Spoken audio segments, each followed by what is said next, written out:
Still looking for gift ideas for your kids? Coming up today on Afternoon Live, don't miss our roundup of hot holiday toys. Plus, a local man tells us about his experience on Jeopardy and how to handle family drama when heading home for the holidays. Stay right there. Afternoon Live starts right now.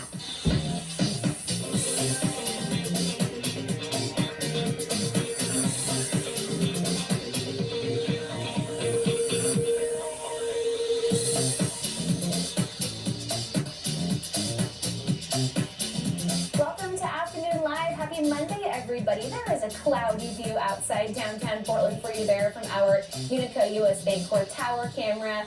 I'm Hannah Olson. We have a great show for you today. Jeopardy is in the middle of their wild card competition to see who can win their way into the Tournament of Champions. Many hopeful contestants are waiting for the invitation into the wild card, and one of them lives right here in the Northwest. We welcome to the show three-day Jeopardy champion, Yogesh Raut. Welcome. Great to see you. Thank you. Great to see you as well. You've been on K2 many times in our news coverage when you were on the show, but is this your first time in the station with us today? Yeah, it is, yes. It's great to have you here. So tell us about your audition process and getting onto the show, because you filmed this over a year ago now, right? Yeah, back in November of last year. But yeah, before that, for pretty much my entire life, since I was in high school at least, I've been auditioning over and over again. Okay. I've auditioned in at least like 4 or 5 different cities. And yeah, this time it came up on Zoom. I just like all the other times I auditioned, I did my best to, smile, present myself well. This time, all the other times I did that, I waited for a call and never got one. And this time I did get it. I've heard that so many times, though. So many contestants wait years and audition so many times over and over again when finally the timing just kind of works itself out. Mm-hmm. So tell me about your experience filming the show. 3-day champion. Congratulations, by the way. There aren't very many of those. True, yeah, thank you. I mean, the actual experience of filming was, kind of a blur. When you're actually competing, you just hyper-focus in on the actual game, because, one break in concentration could, cost you tens of thousands of dollars. But, I met, the other contestants, they were all very friendly, Oh, nice. Yeah, I enjoyed talking with them. Some of them agreed to come on my podcast later. That's awesome. Yeah. Because you're deep in the quiz world, not just Jeopardy, all things quiz, podcasting and blogging, and so you've maintained some of those relationships. That's wonderful. Yeah. Tell me about the button when you're on the show. Everybody talks about that, getting the timing right. Was that challenging? Did you find it easy? Obviously, you won a couple of games, so.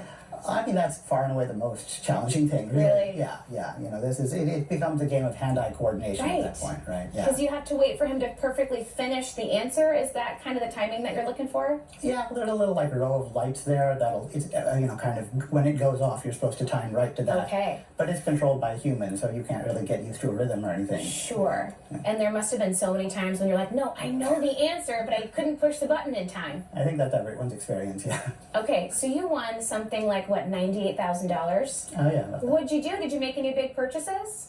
Not really. I think I just was like, it's kind of expensive to live here. It is. Money goes to good use, even in everyday life. What else have you been up to this year since we saw you on Jeopardy? It's been since January. I can't believe so much time has passed. Yeah, I mean, I've kept up, like I said, I've been doing my blogging, my podcasting, all that. Business as usual for you. Yep. How do you get yourself ready to go on a show like Jeopardy? Because you're involved in the quiz world in lots of different ways, but Jeopardy is kind of its own animal, right? How do you prepare for that? Yeah, I mean, you can go online, you can find clues from past shows and sort of get a sense of how they write, because that's important. You have to want to be able to put yourself in the mind of the writer. That's always a big quizzing skill. You try and remember that a lot of it's going to be about, how you buzz in. So, you can practice that a bit, but you just kind of mentally also have to maybe let go a bit to understand you won't have control of everything. It's probably the hardest thing to do, right? Just kind of relax and let your knowledge take over in the moment, because it seems pretty intimidating to be on the Alex Trebek stage. Yeah, I mean, like I said, I have a lot of experience, playing and, sometimes at higher level competitions, but never for this much money. Sure. How much interaction did you have with Ken? What was your experience like hanging with him? We love him in the Pacific Northwest. That's good. Yeah, I mean, I had known him before I went on Jeopardy, and I probably had interacted with him more before I went. He came to my college. I was part of a speakers bureau group that drove him around, so I probably interacted with him more on that day than cool. actually taped. Because once you're in on the show, that interaction is very limited, right? Exactly. They want to really maintain the integrity of the competition. Right. So is it really just that kind of handshake, say hello, tell your quick little story, and then you're not going to talk to him anymore the rest of the day? Pretty much, yeah. Pretty much. You know, he stayed away from the contestants before they taped, after they, we had a little bit of banter while on the stage. Yeah. He's a great guy. He's come on this program before, and he's so lovely. And I actually have a surprise for you because Ken wanted us to pass along a message. So if you look at that monitor right ahead, I think he's going to pop in and give you a holiday greeting. Okay. Hey, Yogesh, this is Ken Jennings here on the Alex Trebek stage with a little message for you. I'm sorry to have to break this to you, but we are not going to be able to invite you back for our Champions Wildcard competition, as you were probably expecting. But that's because you're going straight to the Tournament of Champions. Congratulations, Yogesh. Congratulations! Thank you. Yeah, wow. Oh. How do you feel? We just put you on the spot. Yeah, I know. I had no Huge idea that was surprise. coming. Yeah. No, it's something I've watched all the Tournament of Champions. I think, and growing up, that was always, kind of an aspiration of mine. So, that's awesome. And this is really special because you're bypassing the wild card round. You are straight into the tournament. You don't have to fight for your spot. How does that feel? It's a lot less stressful. Yeah? Yeah.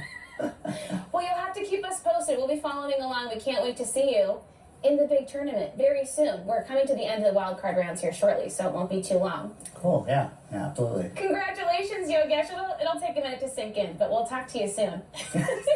Thanks for joining us today. Absolutely. Wonderful. Enjoy. Bask in the glory. We'll have more about Yogesh on our website at ka2u.com, and we'll be right back with more Afternoon Live right after this.